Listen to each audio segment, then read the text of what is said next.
Isang paalaala mula sa Radyo Agila. Handa ka na ba sa parating na bagyo, baka lindol at iba pang uri ng sakuna? Huwag magkahuli, alamin ang mangyayari. Maging alisto, maging alerto. Tigil, Pagbayan, tuwing alas 10 hanggang alas 12, gabi-gabi. Kasama ang pwersa ng Radyo Agila Reporters sa panguna ni Agila 4, Joey Dismo. Ito ang tunay na serbisyo publiko. Walang pahinga, walang pagod. Magbabantay, maglilingkod. Tigil,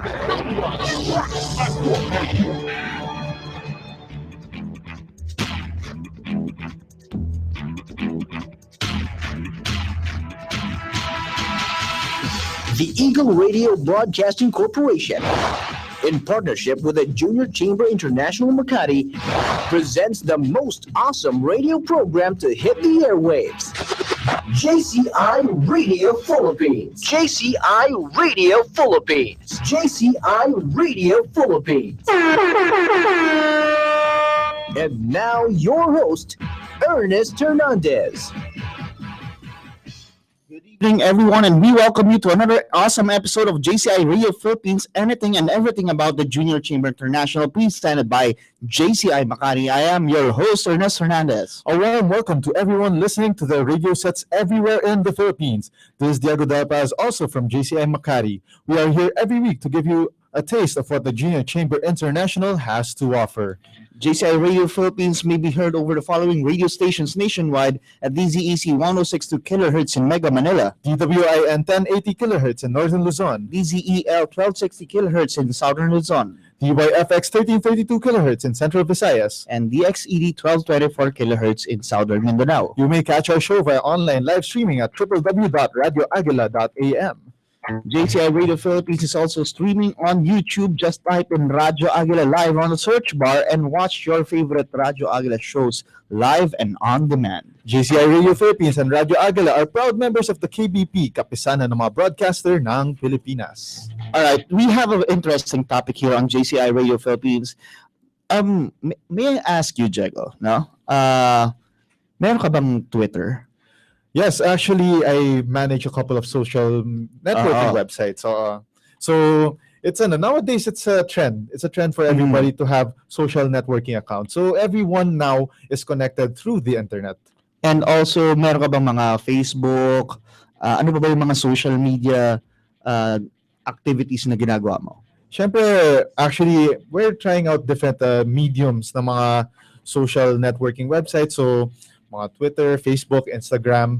So, marami na tayong ways to connect with so many different people.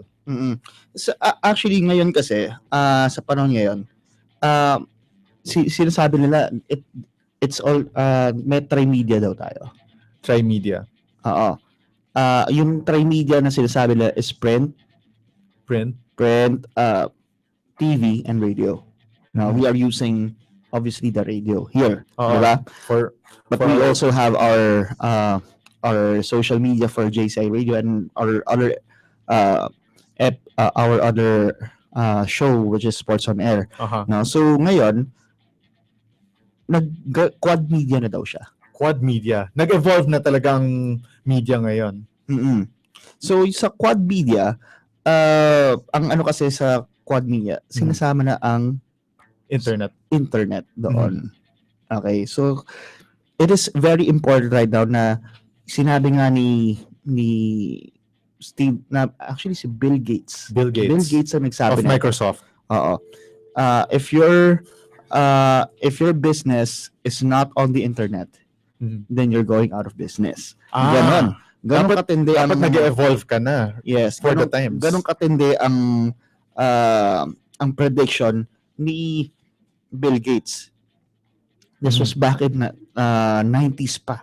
1990s? Yes. So he was really ahead of the curve. Oo. Tinitingnan niya na talaga kung ano maging trending sa mundo. And he saw something on the internet na nakita niya na this will be something really big. Something really, really big. And right now, the internet kasi has impacted so many people in so many different ways. Yun ang yun ang nakakatakot ngayon sa internet. Whatever you say kasi nag-iingat ka na. Yes, oo. But anyway, pagbalik natin dito sa Jci Radio Philippines, we will try to get more into that. Kung ano ba talaga ang social media and how it is important to have an internet for your business. No? Right. Magbabalik po dito ang Jci Radio Philippines.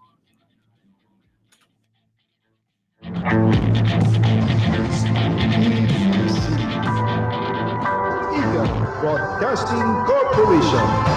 Ito ang Radyo Agila.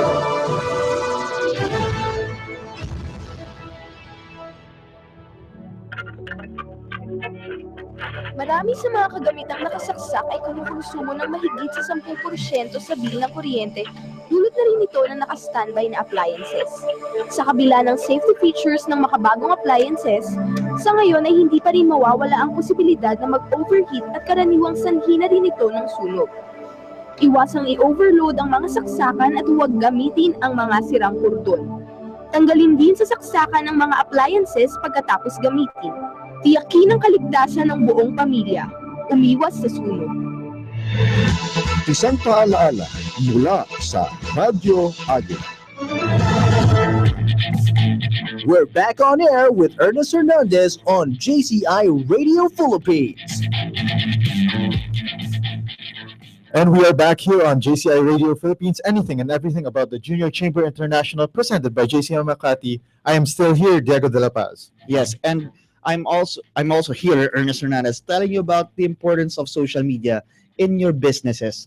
No, ngayon, actually ito yan when you start a business ngayon, Diego, ang napapansin ko, you also have to have budget for marketing. Oh, that's huge. You have to really make your brand stand out on the internet or actually in traditional media. It's still important to put out your business one way or another. So ngayon, actually, ang website is a must in every business now. Totoo yan, di ba? When you start a business, you have to allot like 20,000 at least just to get a good website.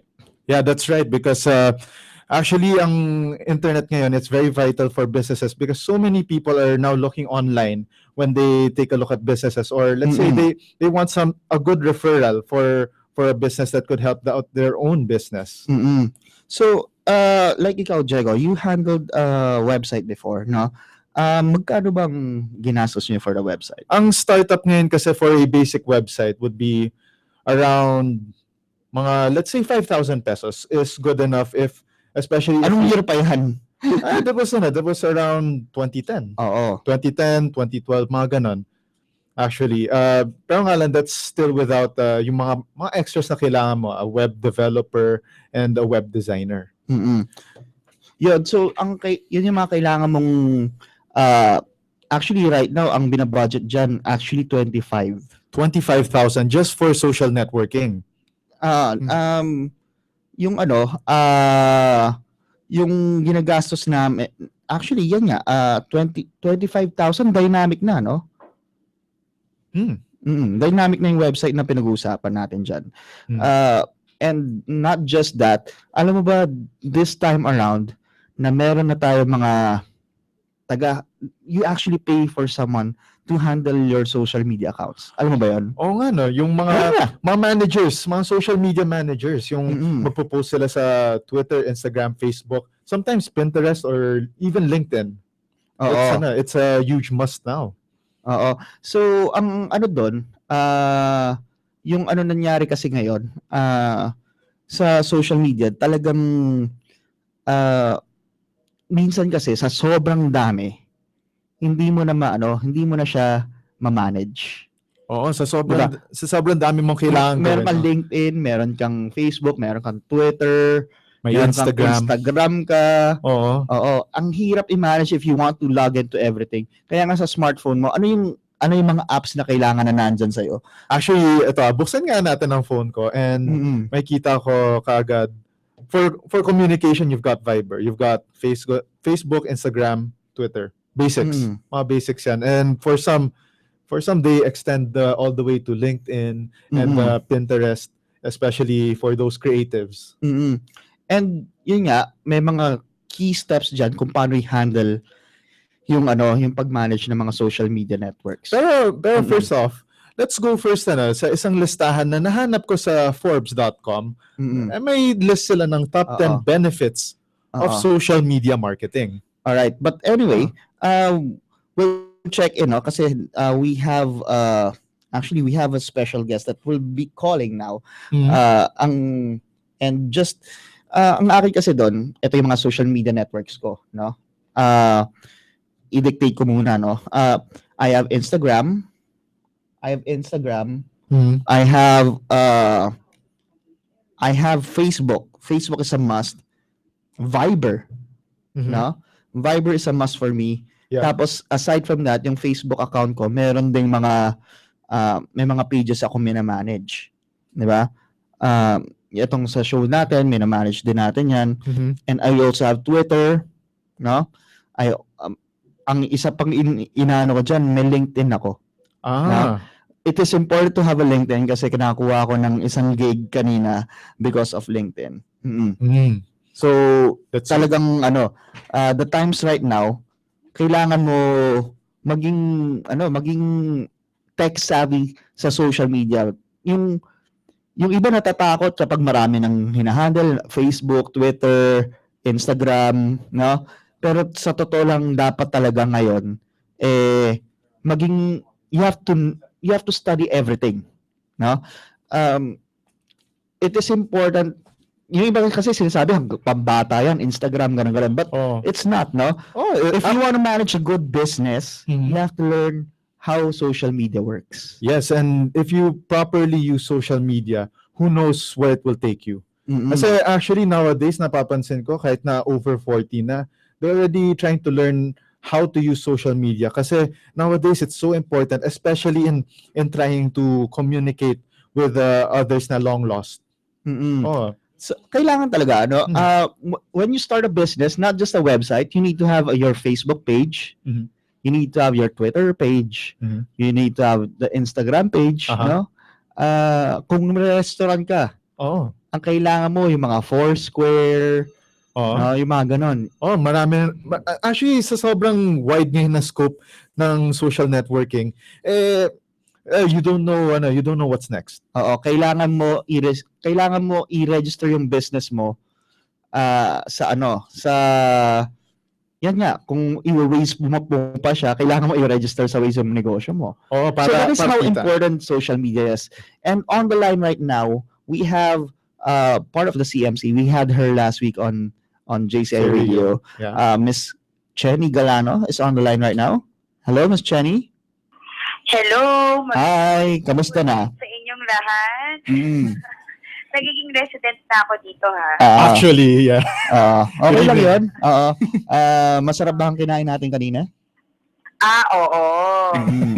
Masarap na masarap. Masarap. So, busog naman hanggang ngayon. Oo. Ramdam mo pa rin. Ramdam ko. Anyway, we have here on the line right now is the National Director for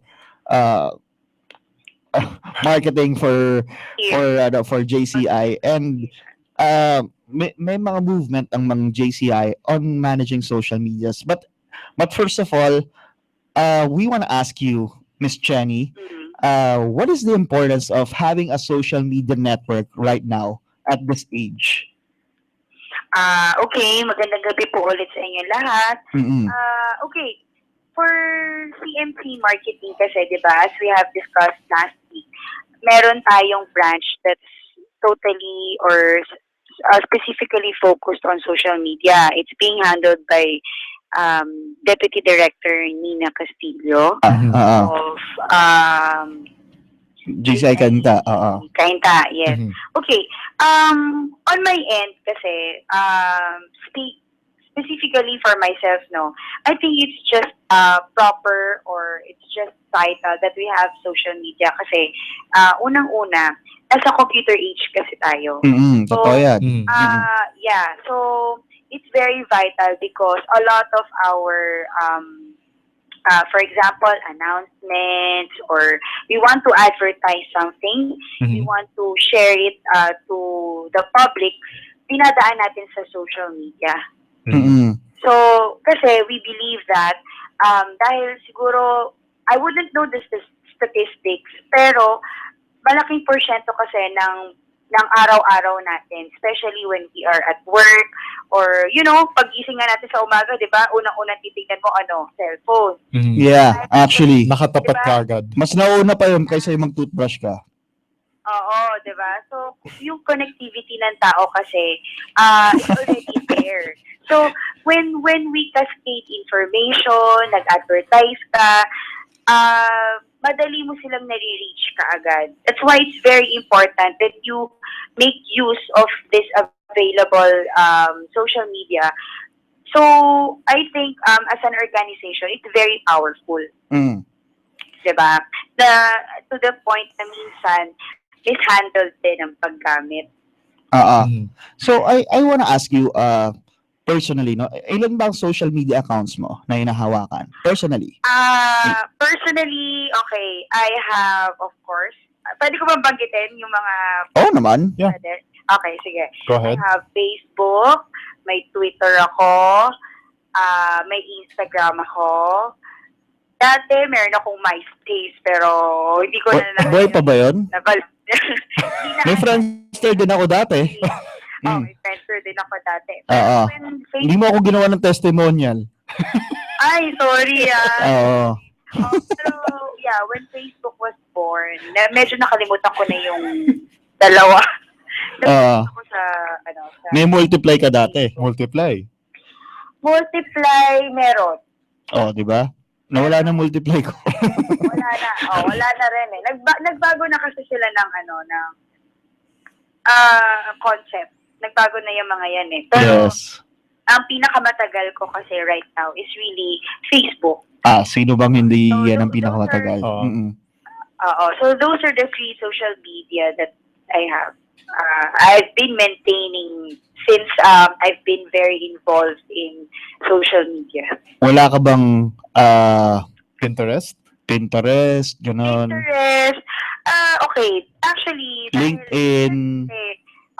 Dahil kasi before kasi dati lang tayo, sunod-sunod lang tayo sa uso. Uy, uso yung ganito, 'di ba? Uy, Pinterest na kasi may Pinterest ako.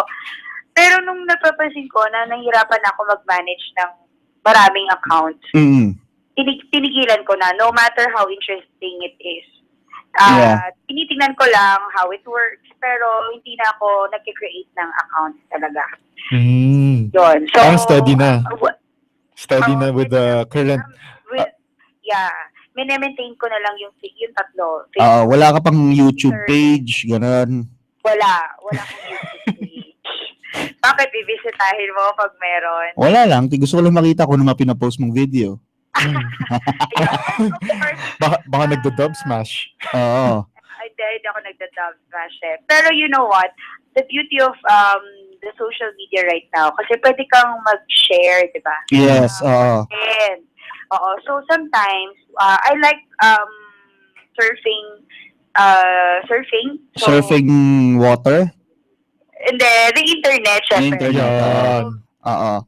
So ngayon, pagka nag-YouTube ako, tingin-tingin ako ng mga magagandang videos. I share it through Twitter and Facebook. So again, diba? So nagko-cross over yung mga platforms. And how many hours in a day do you surf? Or check your social media networks? Okay. Ito aminin ko sa inyo. Sabi ko nga sa inyo, ito yung naging reference ko kung bakit sabi ko, even without the statistics, alam ko na we spend most of our time using it. Kasi paggising ko sa umaga, pagbulat ko, ang intention ko naman talaga is really to check kung may nag-text pa sa akin o may nang-miss akong tawag. But then, dahil nakita ko, may notification yung 3 sites na yon. Yun. Umaga pa lang, nag-check na ako. Habang natutulog ka, kung may nag-gano sa'yo, diba? Pagmulat mo. Pag may nag-like pa sa comment ko, kung may ko, yan. So, parte siya ng almusal. Oo, nagiging habit ko pa ito. Naging habit ko na minsan I target number of likes sa post ko. O, diba? Oo, nagiging ano yun. Kapag nag-OOTD, mga ganon. Oo. Yun, ginigauge mo kung marami nag-like, ganon. Oo. Kung may nag-share. Minsan, Minanote mo ba kung sino nag-like? Kasi baka kung nagagalit ka sa hindi nag-like, lalike ko eh. ganon. Kasi you, from that activity, for example, nag-post ka. Diba? Like ako, kung meron akong gustong i-post or cascade na message, nagiging nagiging gauge ko kung nakita ba ng tao or hindi. So, sometimes, di ba, kunwari may nag-like, nakita ko like niya. So, I will write a comment, may mention ko yung tao na yun. So, ngayon, lalabas siya ulit sa feed ng mga followers ko. Parang nababump uli siya. Ganon. So, it Napupush. creates, nag-create siya ng visibility. So, nag-generate niya yung likes na gusto ko. So, therefore, feeling ko, I don't know, pero given na nila-like nila, nakikita nila. Diba? So, Yeah. presence. Correct. Yung doon pa lang, achievable na yung fact na pwede nilang makita, mabasa, at saka tignan kung ano yung post mo. That's why it's very powerful. Ang sabi nga nila, there is a survey na if you want to post something online, do it Monday morning or Friday afternoon. Those are the times na pinakamalakas ang visibility sa internet. No? Why? People coming off from a weekend, they all check the internet first thing on Monday. No? So lahat sila naka-online. Okay. No? And then before going to a weekend, they want to see first what's going on, check the weather or what. No? So Friday afternoon or Friday evening It's the best time. It's the best time for you to post. Actually, Friday afternoon will be the best. Diba? So there's that statistic na if you want to gain a lot of visibility, you have to be there. Diba? Yep. Okay. In one of the topics that we discussed when we had the national convention, tapos we held a seminar for the secretaries of the organization. No? Diniscuss actually ni PT Nina na addition to the fact na of course it's a form of entertainment, you entertain yourself na naman, di ba? Kasi nakakapag-post ka, freedom of expression, di ba? May nagiging nagiging tool to communicate for those who cannot communicate for themselves. For example, nagkaroon ng, let's take for an example yung scenario ng Ondoy or Ondoy or mga calamities. Pero, calamities. Pero let's use Ondoy. Kasi during the Ondoy season, I was still in Singapore. I was based abroad. So, yung place namin was really one of those places na struck by the tragedy. I'd like to call it a tragedy talaga. So, noong time na yon, malayo ako. Wala akong communication. Kasi, nung tumawag ako, mommy ko noon, nag-worry na siya. Sabi, sige anak, sige, bye-bye. Pinabaan niya na ako ng phone. Kasi wala na to, kuryente. So, sinisave niya yung power ng cellphone. Yung battery ng cellphone. Tapos noon, hindi ko na siya ma-contact. Wala akong ibang form of communication or source of information except Facebook. So, yung mga taong may connection pa, tapos nakakapag-post pa sila sa social media, doon ako nakakakuha ng Yun yung first-hand information mo. Yes. Oo. So, totoo. So, that was discussed by TD Nina that time. And then, true enough, for Cainta area, nung Yolanda season, ganun din yung nangyari na parang, we need to rescue some people from this area. So, pinupost nila doon. Yun. So, nagkakaroon siya ng what do you call this? Relevance. Sa hindi lang dahil connected ka, you can search whatever you want, informed ka. Nagiging necessity na talaga. for everyone, para to send off a message and reach other people na may kailangan ng tulong sa area nito. Hindi sila makakalaw kasi flooded yung area. So, other communities can help them. And I think, Miss Jenny, you have also some businesses online, diba? How important is having a Facebook page, having your business, your online presence? Okay, for me kasi, pwede ko bang banggitin kung ano yung negosyo ko? Okay lang. Okay, sige. For me kasi, yung negosyo ko, it deals with travels. No? So, minsan, may mga clients ako na hindi ko kilala. Pero they message me, they send me messages through Facebook chat. So, from the Facebook chat, diba, makikita mo yung profile ng tao. Okay. Makikita ko na legit client talaga. Yes, May tao talagang ganun. So, that's one. Number two, yun again, cascading of messages or promoting my business or my services, madali. Kasi sa lahat yan, na-reach na lahat ng tao, diba? And of course, for businesses like walang website, okay, pwede silang gumawa ng page nila. Diba? So, from there, they can create their parang sort of own website or a web page na kompleto. You can put photos, you can put information, you can even put your, kung parang blog type pa to, pwede. Yeah. Diba? To make it more interesting for your clients or to entice them to find out more about you. And of course, if they want to know more about the company or a product that you are selling, pwede nilang i-research na doon. So, that's another advantage of social media. So, have you Having tried, social media.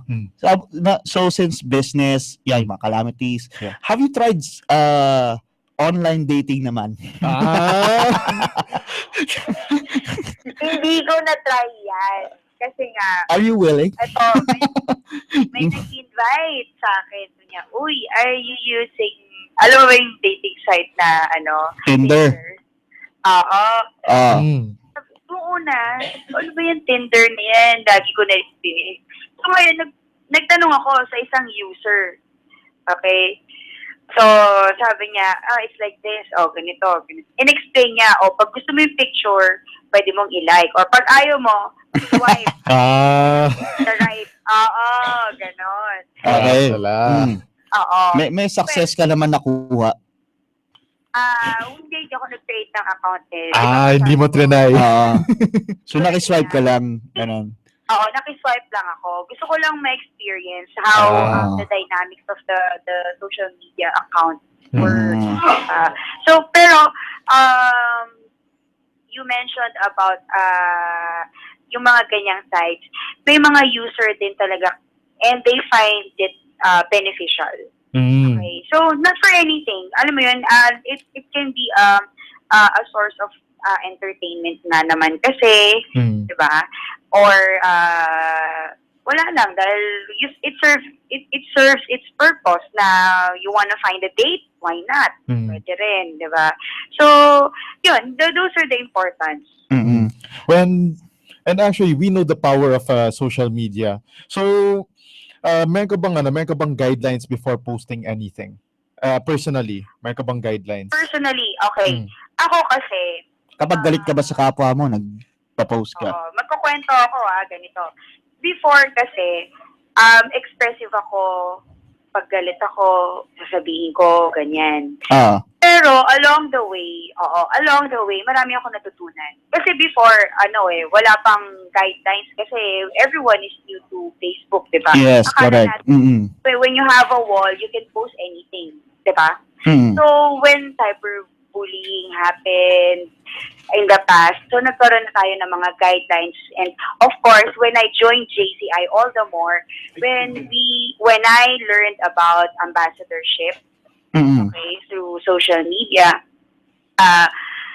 mas marami akong natutunan. And I became more cautious and sensitive to the feelings of others. So,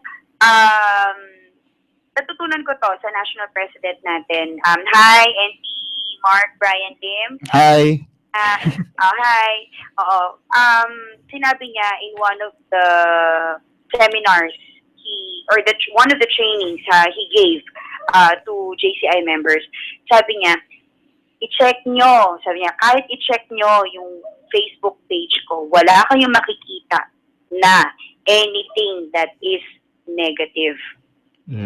Correct. Puro positive lang, di ba? Puro positive. Oo. Kasi, ako personally, totoo naman yun. If you wanna say something, if you're angry to the world, you don't post it on Facebook. Di ba? Kasi, I always have this, mantra to myself. I don't like washing dirty clothes in public. Yes, correct. Or negative already. You don't show it to the world. Aha, marami akong kilalang ganyan.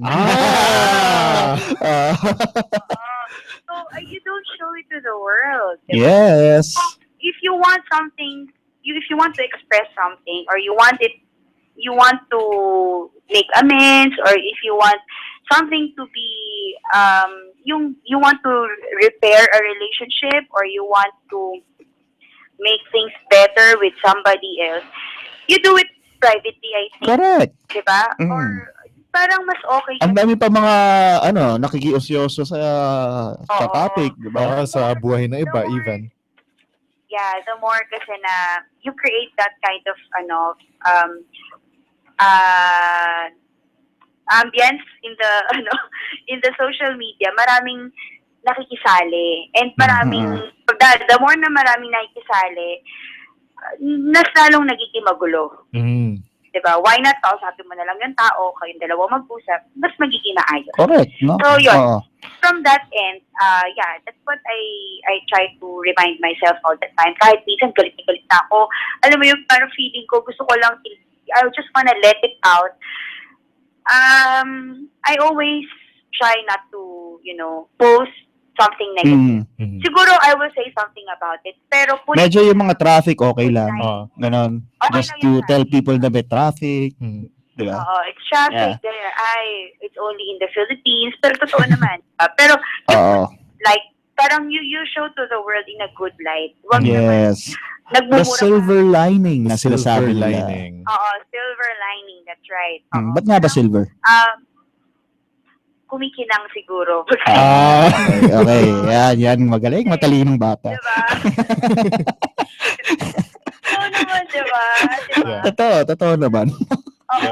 It's already something you have experienced na it ruins a day, it ruins your mood. So why involve every people that you encounter or other people, diba? So instead of doing that, why not try to see something good about it? And then from there, you off, diba? Take off ka na. O, kunwari, may na-tweet na nainis ka, post ka sa Facebook, i-express ko lang na nainis ako, but of course, on the lighter note, may something good happen. So, matatapos na yung inis mo. Diba? Hindi na sila magdudwell din doon. Hindi ka na makakahawa ng feelings ng ibang tao. Correct. Sometimes, spread the good vibes and good vibes will come back to you, right? Good vibes. Alam mo, negative energy. Correct. Negative energy, ang hirap pa namang tapanin yan. Ang hirap pa hirap tanggalin. Kailangan magano ka pa, yung mag-meditate ka o magmuni-muni ka para matanggal. Yun. So, of course, if I may, I would like to just express it. When we use, kasi ang hashtag very powerful. Yeah. Yun.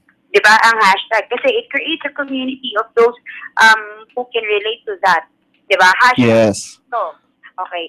When we say hashtag good vibes, make sure that what you are really posting is really good vibes or something positive.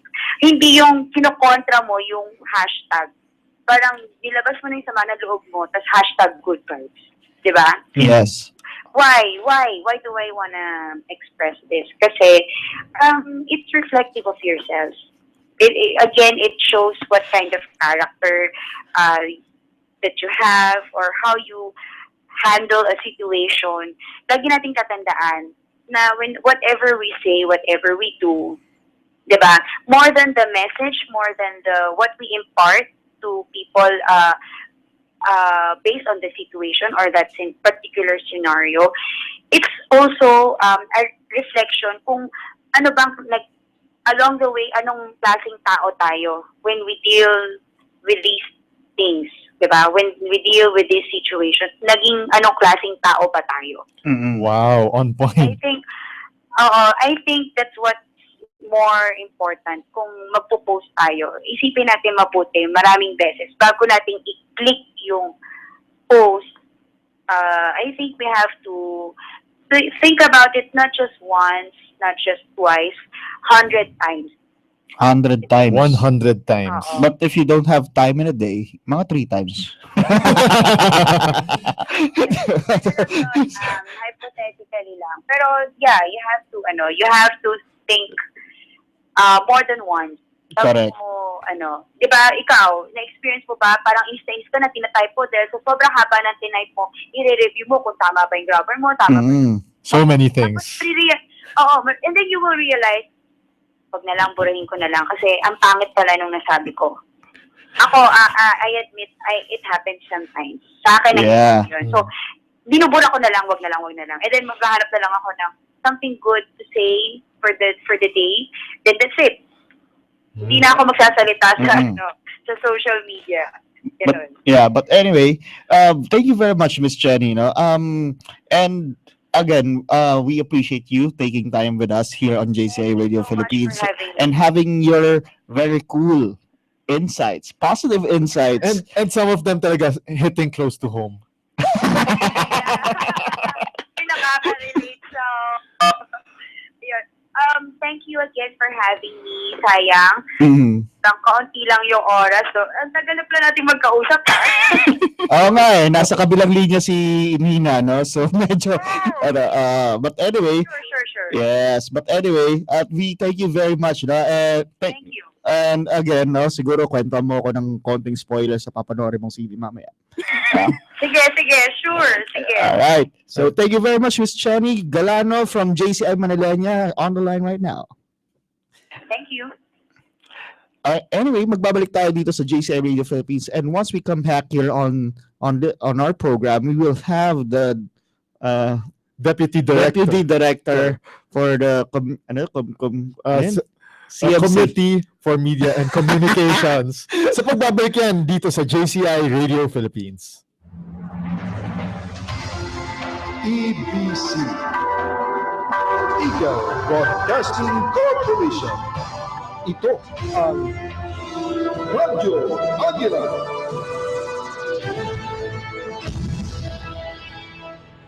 Ang oras sa buong kapuluan, 6:46 ng gabi. Pinalawak, pinadali, pinatipid ng social media ang paraan ng komunikasyon at pagbabahagi ng impormasyon. Isang mabuting bagay ito para sa ating mga gumagamit. Subalit, gaya ng kasabihan, ang lahat ng sobra ay masama. Ang social media ay may kaakibat na responsable at maingat na paggamit upang hindi mapinsala at huwag makapaminsala. Tandaan ang ilang paalaala sa paggamit ng social networking site. Huwag magbibigay ng private information tungkol sa inyong social media account. Ugaliin ang magpalit ng password para mapanatiling privado ang inyong social media account. Huwag gamitin ang inyong account para manira o manakit ng kapwa sa mga social networking site. Pag-isipan ng mabuti ang bagay na inyong sasabihin bago i-post sa inyong account. Maging matalino sa paggamit ng social network. Isang paalaala mula sa Radyo Agila. We're back on air with Ernest Hernandez on JCI Radio Philippines. And we are back here on Jci Radio Philippines, anything and everything about the Junior Chamber International. This is your host, Ernest Hernandez. And this is Diego De La Paz. We're both from JCI Makati. And now on the line, we have Deputy Director for the Committee on Media and Communications, Miss Nina Castillo. Good evening. Hoy, Nina. Good evening. Yan. Kamusta ka dyan? Kamusta naman ang iyong lakad pa uwi? Okay naman, hindi naman traffic. Hindi man Good. traffic. Oo. Good. So, yan. Yun lang. Anyway, actually, our topic for tonight is about social media etiquette. Alright. Yeah. So you're the one who is handling the social media network of the Junior Chamber International, di ba? Philippines. So what are the steps of JCI in making themselves known in social media? Well, actually, right now, we have fan page for JCI Philippines. Okay. Which is? Naman yung ating viewer hits every week. Mhm. We also have a Twitter account, and we have a Facebook group page for the members of JCI Philippines para dun sila mag-interact. Actually, yung Facebook group page natin, yun yung we have proper guidelines para ma-keep yung proper etiquette ng mga members in exchanging their posts. Mhm. So, what are these guidelines that we put into place sa CMC para maayos ang postings natin, especially do sa group page? Sa Facebook group page, kasi basically yung mga members yung nakakapag-post. Mm. So, the guidelines is to make sure that all the posts that we approve from the members are posted with relation to JCI only. Kasi before, we've noticed that since inaalaw yung mga posts about business listings, minsan nalulunod yung mga posts regarding JCI Philippines. At the same time, people don't visit the page anymore to get updates regarding JCI. Mhm. So, yun. So, niregulate natin essentially dapat JCI-related yung ipopost. It doesn't necessarily have to be activities it doesn't necessarily have to be announcements ng chapters, but it can be yung activities na inattend mo sa JCI, so long as JCI-related siya. Tapos, ano pa ba? Bawal din, nire-remind din natin yung mga members natin if medyo foul yung use of words, if medyo Yung yung language. conversation o language, yan. Mhm. So basically, the idea is all the posts that we have on the group page are to promote the positive image of the organization. Yun. Kasi, of course, we want to promote positive change within the organization itself. Pero, Nina, personally naman, on a personal note, syempre, you maintain your own social networking accounts. So, ano bang guidelines mo before posting anything on social media? Well, ako, I'd like to think na yung social media, since a lot of people are using it, whatever you post, it affects the days of the people who see your post eh. So, I only post when I'm in a good mood. Para it can positively affect everybody who's reading my post. Tapos, whenever I feel passionate about a certain topic and medyo negative yung vibe ko about it, I make sure to write it down first externally, hindi muna sa Facebook page ko. And then I come back to it after mga 30 minutes, 20 minutes. Talaga may thought process muna before posting it. Correct. Kasi minsan, if you post something negative, kahit i-delete mo siya, it's out there na eh. People already read. Na-screen cap na siya, na-grab na siya. Correct. No? And nasa korte na siya bigla. So, pwedeng mangyari. Panta ka na libel, gano'n. So yan, basically, think before you post. That's very important. Ikaw ba, Nina, may mga mga social media networks out there na pwedeng, paano na pagsasabay? No? Kasi one of the things na medyo nakakapagod gawin is handling too many social media networks. How do you do it na nakakapag-manage ka ng multiple social medias? Sinabi ko yan sa lecture ko sa Secretary's Bootcamp. Hindi ako nakikinig nun at saka wala ako nun. Okay. Sinabi ko yan sa lecture ko na you should only open social media accounts that you can maintain. You should only open na yung kaya mong i-maintain. If you feel like i-open mo siya tapos di mo siya malalagyan ng content, huwag mo na lang siyang buksan. So what I do is, I use providers para mag-link yung mga accounts. Mm-hmm. So, I also use Hootsuite. Ano yun? Ano yun? Hootsuite. Para siyang online service. Hootsuite? Online service siya. Hootsuite. Para siyang, para siyang software na you can see all the data from your lists sa Twitter, sa Facebook. So you can cross-platform. Kasi what I do, especially with JCI Philippines, I open the Twitter account for two purposes. Number one, dun sa mga short na mga news blasts. Number two, I maintain yung mga carefully plotted out na list. One for news, one for JCI News, international, meron tayo sa UNMDGs. So doon ako nag-source ng content for the fan page. So parang all-in-one na content handling ang ginagawa mo doon. What I do is I make sure na nag-cross-platform ako, and at the same time, kung ano yung laman ng fan page, I try to maintain it na pantay siya sa Twitter. Kasi otherwise, people will think you're not doing anything if hindi mo active yung isa mong account. To make the content relevant and fresh. Exactly. So far, surprisingly, even if you post mga regarding sustainable development goals, mataas yung reach na nakukuha niya sa fan page. Okay, so which is the most powerful? It's Facebook pa rin, no?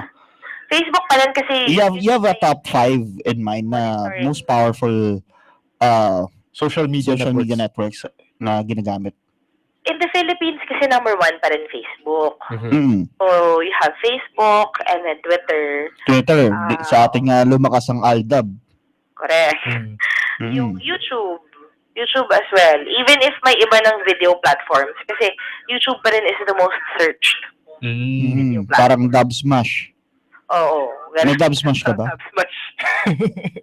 Bulayo. Tapos Instagram probably. Kung especially if you have venue-related na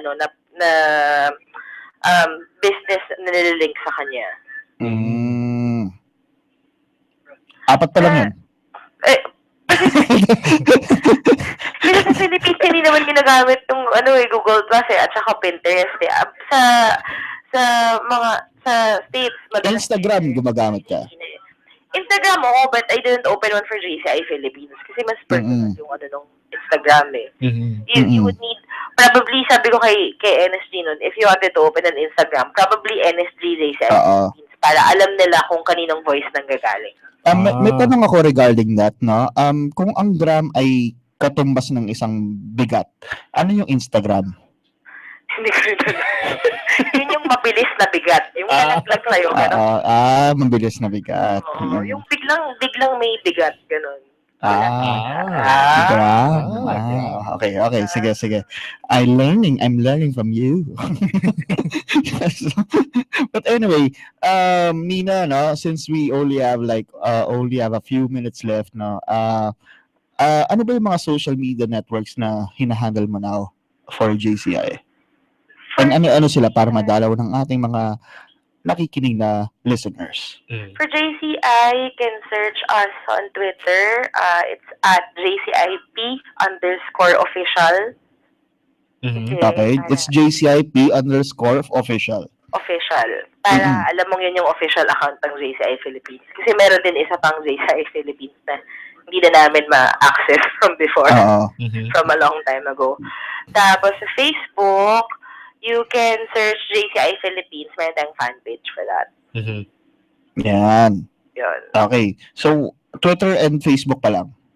We have fan page and Facebook groups and then Twitter. Tapos we have a YouTube page. You can search it na lang JCI Philippines. Kasi YouTube. Hindi pa napapersonalize yung URL eh. Ang hirap hanapin ng API key. Ano yung URL?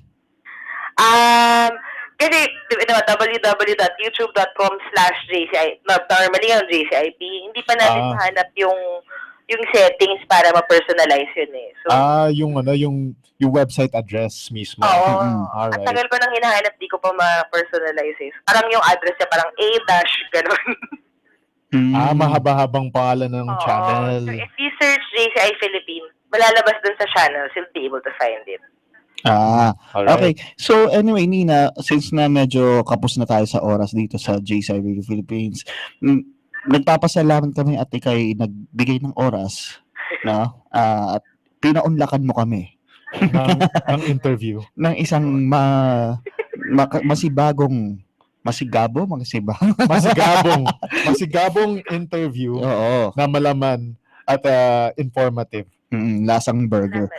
So, ang ano doon, Nina, meron ka ba mga gustong batiin? Probably for everybody na lang to follow our pages sa JCI Philippines. Tapos, sa lahat ng members ng JCI na nakikinig, have a great week ahead. Okay. All right. Thank you very much, Nina Castillo from JCI Cainta. Okay. Salamat. Alright, you're welcome. See you. Ayan po si Nina Castillo ng JCI Cainta, also the Deputy Director of the CMC team of JCI Philippines. No? Binigyan tayo ng insight on how to handle social media as well. It's tough. It's a tough job, to say the least. Medyo. Pero of course, may mga tao talaga, they really know how to handle the stuff, no matter how many it is. Correct. But anyway, yan lang po ang naiiwan nating panahon ngayon sa JCI Radio Philippines. Again, meron pong Christmas party ang JCI sa December. No? So, i-announce namin siya next week. And together with a host of JCI events that would wrap up 2015. Yes. But anyway, an hour has passed for us again in our discussion of anything and everything about the Junior Chamber International Philippines. This has been your host, Ernest Hernandez. And this has been Diego Del Paz signing off for now. Tune in again next week for another dose of awesomeness here on JCI Radio Philippines, where we feature a taste of what JCI is all about. Don't change your frequency. Sports on Air is up next.